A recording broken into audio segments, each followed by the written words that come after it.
mom. She's a businesswoman. She has her own company, so she's gonna tell us everything about that. So start by introducing yourself and like tell us how you started, like where you're from and shit. Okay, so my name is Stephanie, but my Instagram name is Miss Stephanie J. I'm from the States, but I've been living here for more than 13 years. And in 2015, I decided to move back to the States because I was in love. Gotta be honest. So I moved to try to make that relationship work. But I came back in 2018 to have my daughter. And now I run my own beauty business. What's the name of your beauty business? Slayed by SJ.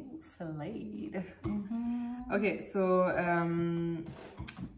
we're gonna tell you guys how we met. So you wanna tell them? I don't remember how I got in contact with her, but I contacted her to get my eyelashes done. And this was when she was only doing classic for like $55, $75. And this was her first salon, and she was the only employee. And it was like a little, actually a big white, it was big. It was a big white room and like a lash bed and a chair and a table. And I don't even think you had your couches yet or nothing. No, I had nothing. At the beginning. It was like ghetto. It was like that. And yeah, so that's basically how we met. And then at first we just started going out together. So like she would work all week and I was working at my regular job. And like every weekend we were out, like we were party girls, like really we used to be. Yeah, we were, okay? We're past tense. So big party girls. And then she asked me to come work with her one day to like get training. And I fell in love with like the beauty industry. I was already like in it because I liked doing my own makeup and I liked keeping myself pretty, but I wasn't like, oh, this is a career that I want to pursue. So she basically like pushed me head first into the business, and that's how I got started. So that's basically how we met and like how I got started. Yeah, and then when was that, in like 2015 or 14? No, it was like 2013. Oh yeah? Yeah, because in 2014, I started going back and forth to New York, and I was dating, I don't know his name. Okay, yeah, okay. So yeah, she started working at the salon, and what we used to do is like, we would work like non-stop, and then we would go out till midnight. Yeah, we would work like from morning to night non-stop. Yeah. We used to make like good money. And we still it was make cheap good prices, money, and it yeah, was really cheap prices. That's the worst thing, because it was cheap, but we were making a lot of money. So anyways, imagine today. Okay, so we used to work together, and then she went back to New York. So did you do beauty things in New York or no? No, I did not. Okay. I was actually a bartender in the strip clubs. So a lot of people that live here in Montreal, the South Shore, thought that I was a stripper because of the way that I was dressed. But that's how bartenders, we make money over there. We don't get paid hourly. We only get paid by tips by the customers. So we have to appear to the image that is of the strip club. So it's not like the strip clubs here in Montreal where the girls are wearing like white button-up shirts or black skirts and black leggings. And like, no, we had to wear heels. We had to have our ass out. We had to have our breasts showing. And what you need to know also is that people would go to the clubs to see the barmaids. Here in Montreal, it's not like that. Like, people, if they want to go to a strip club, it's to see strippers. But in her case, she had like customers go see her and like not the strippers. Here, it's not the same thing. So we had to like, first your Instagram had to be popping. So you had to post pictures almost every day. You had to have your hair done, your makeup done, your nails done. You had to give this fantasy of the perfect look. Yeah. So a lot of girls, when I was living over there, a lot of girls would contact me like, oh, how did you get a job? How did you work over there? Like, aren't you Canadian? And like, I have my Canadian citizenship, but I was born in the States. So that's how I was able to get a job there so easily. How did you get the job over there? I knew a girl who was working and she didn't like the job, but she introduced me to a manager. So I started from like the low clubs, and I worked my way up to the big clubs. And what club did you work at? Like, what was your first club? My first club was called Perlu. Okay. And it was in Queens, and it was a popular club at the time. But when I look back, like on the clubs that I've worked at, that was one of like the worst. No, not the worst, but a low club. The worst had to be, I don't even remember the name. That's how bad it was. Like, oh, La Oficina. That was the worst club I worked at. What the is that? So yeah, it's not an easy job. At first, like, I was very self-conscious, even though like I had a great body. And I was self-conscious because like I didn't have the super big ass. Because they all have that. Yeah, they have the super big fat ass, big tits, everything going on. I mean, I had a fat ass, but it wasn't like that bad. Badonk, you know. So no, your ass was pretty fat. It wasn't like. But there's some girls over there. It's like no, it's too much. Yeah, it's like two like bulldozers down there. So I was self-conscious at first, but that job really helped me like be comfortable with my body, and like I enjoy being naked now, and I enjoy my body now. Before it was a little bit hard to do that. Yeah, but we were never really like self-conscious. No, it was never really like that. No. We used to be like naked all the time, but remember when my mom walked in and I was taking sexy pictures of each other on the bed? I still have some of those pictures too.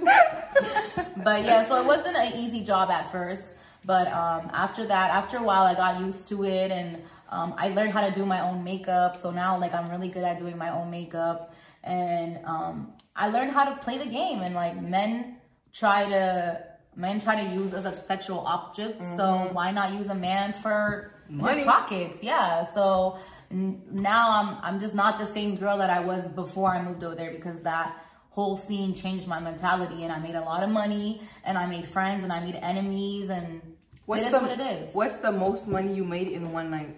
In one night, $6,000. $6,000. So that was for my birthday. And a girl here will never do that in one night. Like, impossible. Unless she's, doing something else.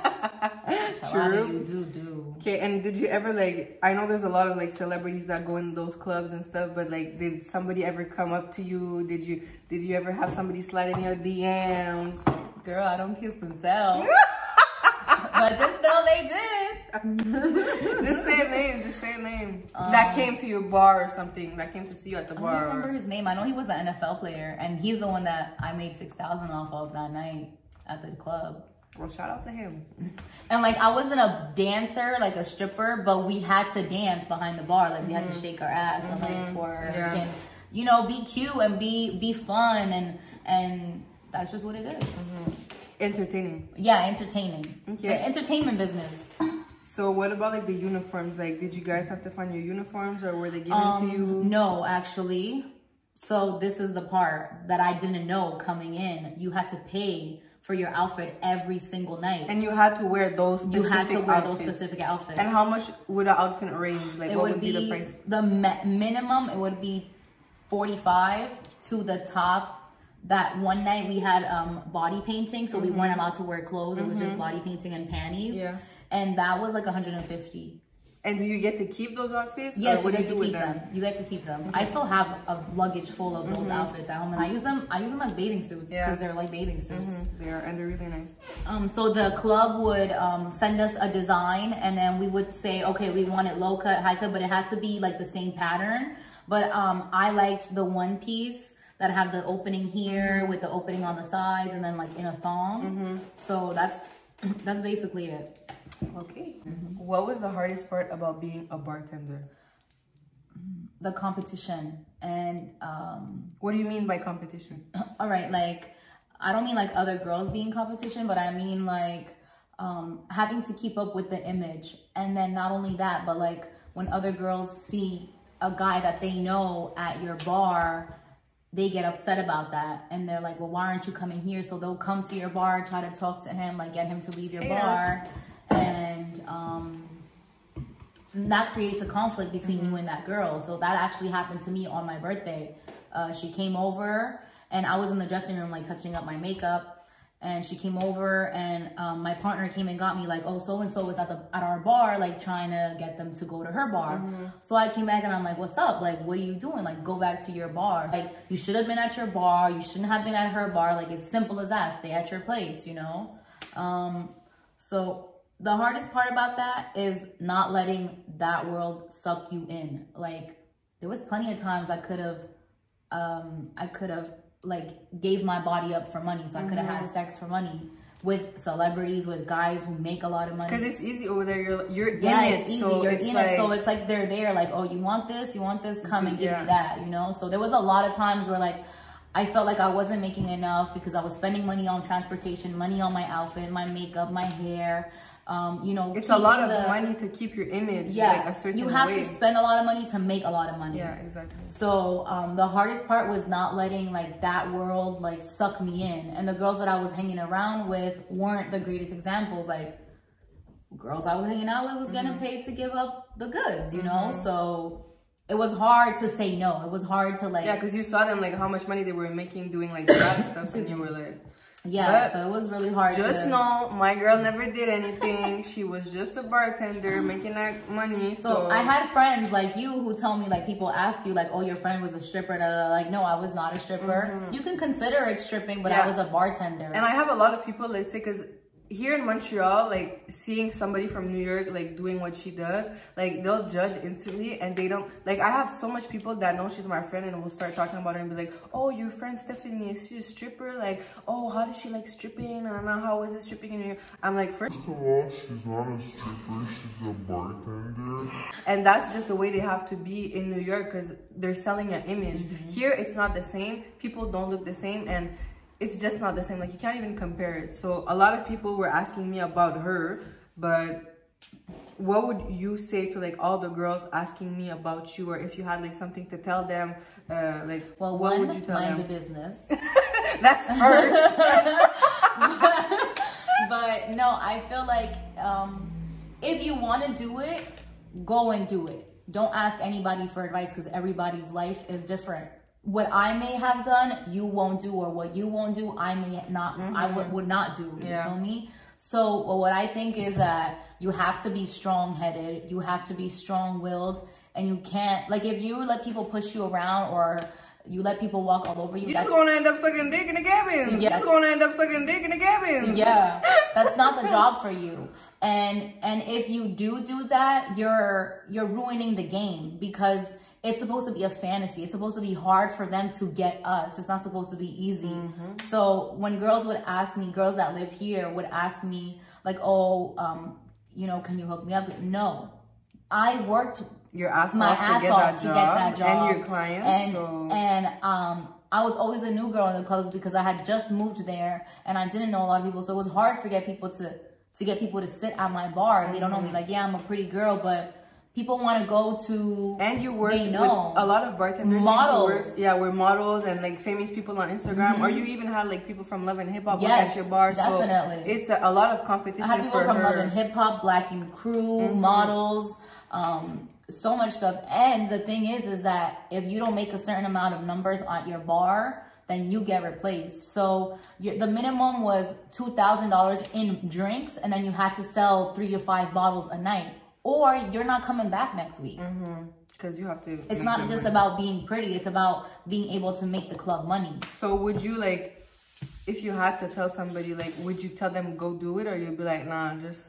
I wouldn't tell them to go do it. I would tell them to do what they want. It's hard enough to get into that job without you knowing somebody. And if you don't have the looks for it, or you're not a people person, it's just not going to be a job that you like. Exactly. And you need the body, you need the face. Like, you can't just like have a pretty face and just know it's not going to work. Like, you have to have everything going on for you. So that's another thing. Because a lot of people be messaging you and look like a fucking stick, and you know. So girl, if you look like a stick, don't go. But anyways, okay, so then you stopped bartending? Yes, I stopped bartending. Why did you stop? I stopped bartending in August 2017, because two clubs shut down, and then let me tell you this, the clubs are not loyal to you. So they're loyal to whoever is going to make them more money. So when this big club shut down, the more popular Instagram models were at that club. So they were hired at the other club. So I just felt like my club wasn't being loyal, the club I was working at. We're not going to say no names, okay? But you know who you are.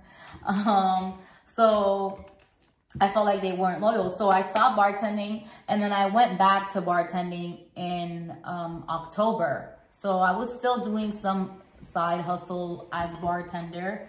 But then I found out I was pregnant. So I was already 2 months pregnant.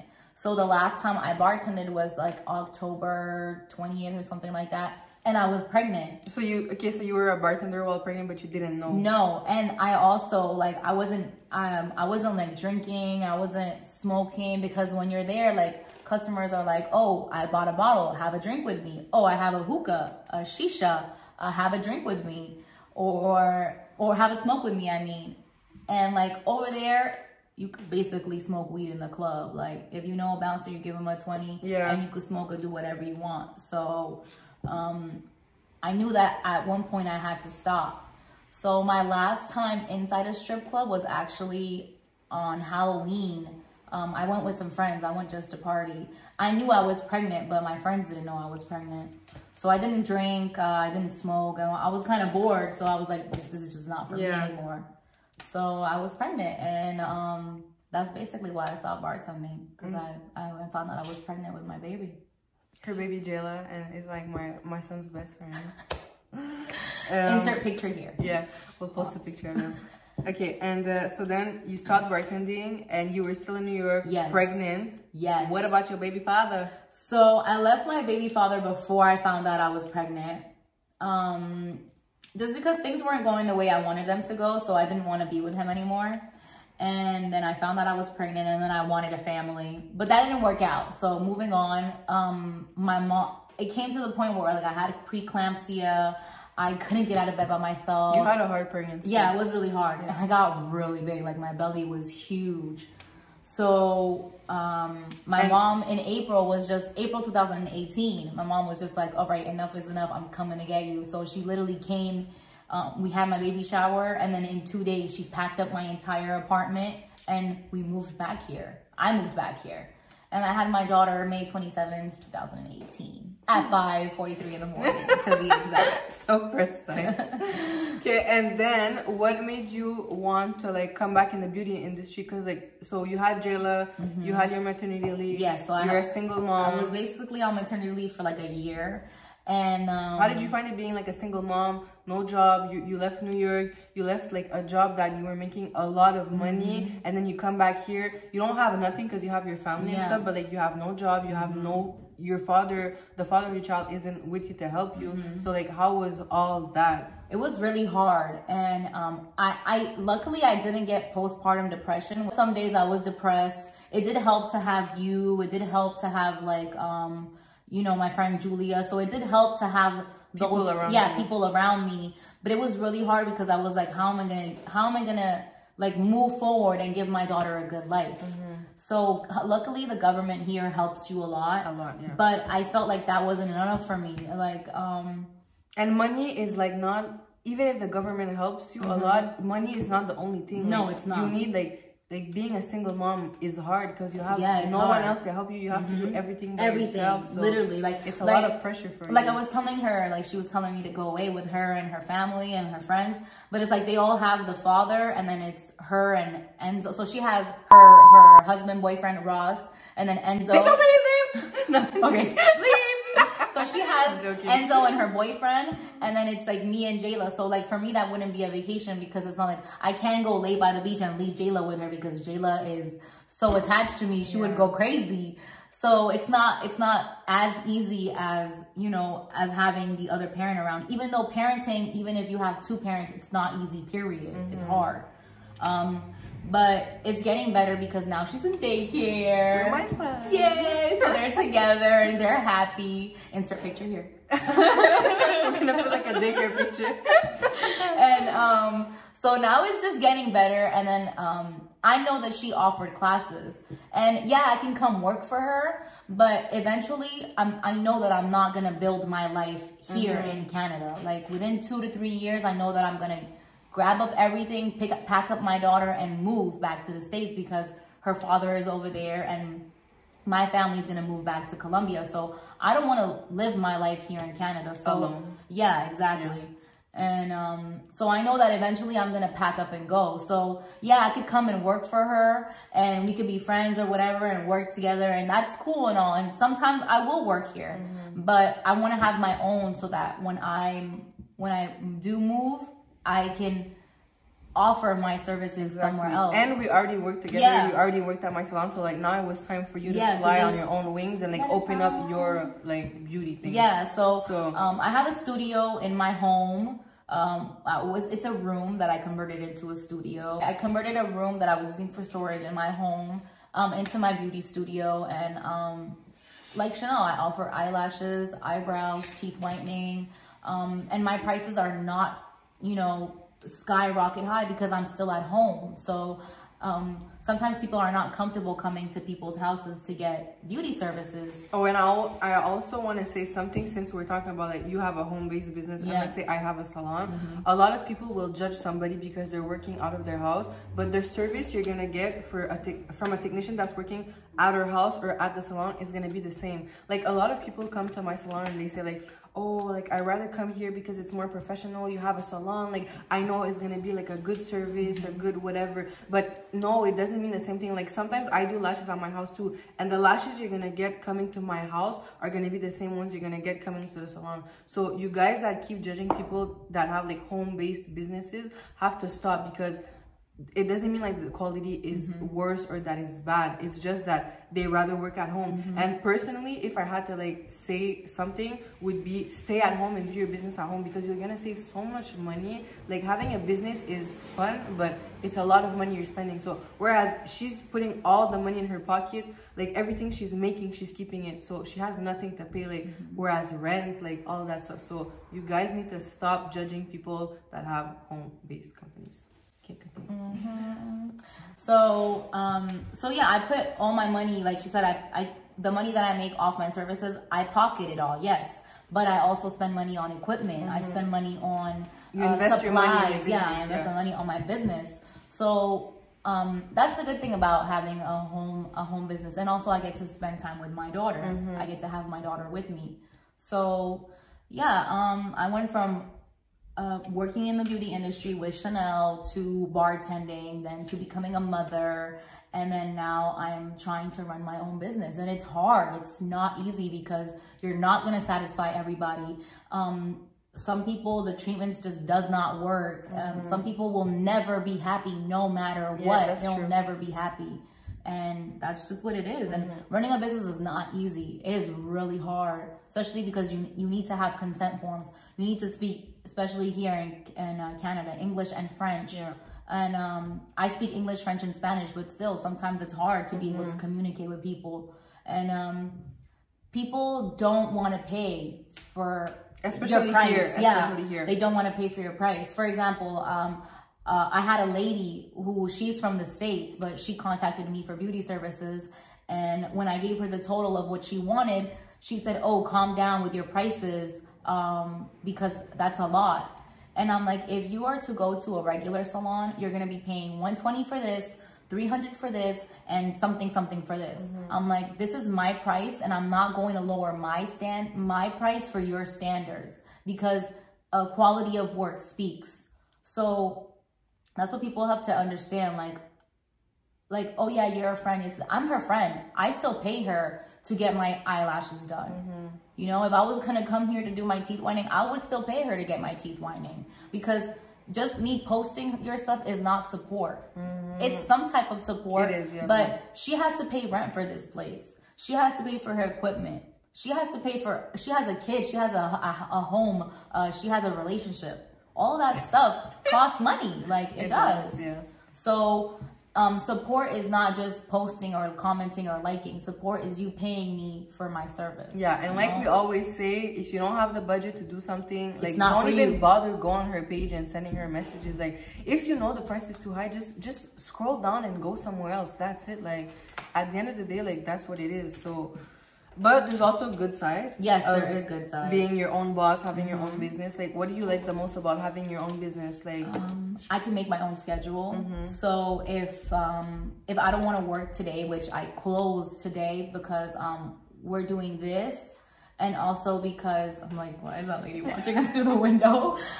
Because we're doing this, and because some days we just, oh, let's go grab a bite to eat, or let's go to the mall, or let's go take the kids to, let's go take the kids to the fun amusement park. I wanted to go to Fundazzle today because it's 50% off on Wednesdays today. Oh, really? Yeah. We can go after. We can pick them up early. Yeah, exactly. We could do that.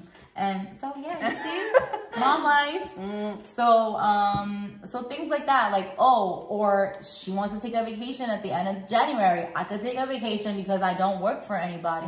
And even if I did work for her, she'd be like, girl, I'm closing, let's go. So, I wouldn't even let her work. I'm like, bitch, we're going. So those are the good things about it. And not just that, but also like, you have to discipline yourself. Like there's some days where, oh God, I don't want to deal with this client, or, oh, I don't want to do this, but it's like, you have to do it. Yeah. You have to do it. If you want to give yourself a better future, you want to give your kid a better future. Like this stuff is important. So you discipline yourself, and eventually I do want to open a beauty salon, and I want to hire people who want to work and who want to move forward in life. And I want to be able to work, to have a beauty salon where I don't have to work at. I could just tell people what they need to do, have a manager that I can trust, and I'll see you later. So where do you see yourself in, like, not 5 years, but like in the future? Like, what are your goals? Like, what do you want to do? Where do you want to be? So, I want to get into real estate. For sure, I want to get into real estate. And do you want to leave the beauty industry to go to real estate, or you want to keep both? I want to keep both. So you're going to be a millionaire. So I want to move back to the States, preferably New York, but New York is a very expensive city. So to make money there, you need to have money already. So if not New York, just somewhere in the States where I'm familiar with. Where? I mean, I know Atlanta, I know Florida. Atlanta would be good, like, especially for beauty. The only thing is that it's just so country, like you need a car for everywhere, and some people can't afford a car, you know? But yeah, so I do want to own a beauty salon, and I would like to go into real estate. And, you know, I want to purchase a home and purchase my dream car, Mercedes. And, you know, maybe she'll leave Montreal one day too, and she'll come work over there with me, and we could open up our own beauty salon. Like, nice. You never know. Like, or she could have this and have Tanya run this. Yeah, I would definitely keep this one because like it's good money, and I have a lot of clients, so I can't just close it. But you guys would die without her. we've been talking about like going somewhere else and like working in the States and stuff, because it's good money. It's better money than here. And people in the States will not negotiate with you. They won't even ask your price. They'll come get the service done and just pay. Like, exactly. People over there, like, they want to look good at all times. They're not here. They're not like people here. So yeah, it would be better. Okay, so as a single mom working in the business industry, like having your own company, like what would you say to all the single moms out there, like that are struggling right now and they don't know what to do, they find it like hard, or people that have like regular jobs, like what do you suggest to them? Like, what do you have to tell them? 1, do it. And 2, a company that you work for, it doesn't matter, they will replace you like that. Like that, they'll replace you. So if so if you have to work your regular job to follow your dream, do it. I thought about getting a regular job and doing my beauty business on the side, but I'm very headstrong, so I don't like people telling me what to do. Like, I've never liked that. So I know that I couldn't go work a regular job. I do plan on going back to school, but I don't want to work a regular job. I want to own my own business. I want to run my own company. And I feel like if that's what you want to do it. Follow your dreams and invest your money. And if you have to work your ass off so that you can invest that money into your dream. It's what you have to do. Period. Okay. So guys, that was the video for today. So if ever you guys want to contact Stephanie for any beauty services here in Montreal, I'll put her link right here. And where are you located for your beauty services? Okay, perfect. And what do you do? Like, say like the exact services you offer. Okay, so I offer eyelash extensions, classic volume, and wispy. So like the strip lash, the new style. I do teeth whitening, eyebrows. I'm currently taking classes here at Salon Shanel Beauty for microblading and ombre pigmentation. And we're going to be offering the body contouring classes as well. And the service too. And the service as well. So that's what I'm doing right now. And so for now, like if anybody would like to have an appointment with you, where should they contact you to like book? You can contact me on Instagram, which is at Slayed by SJ.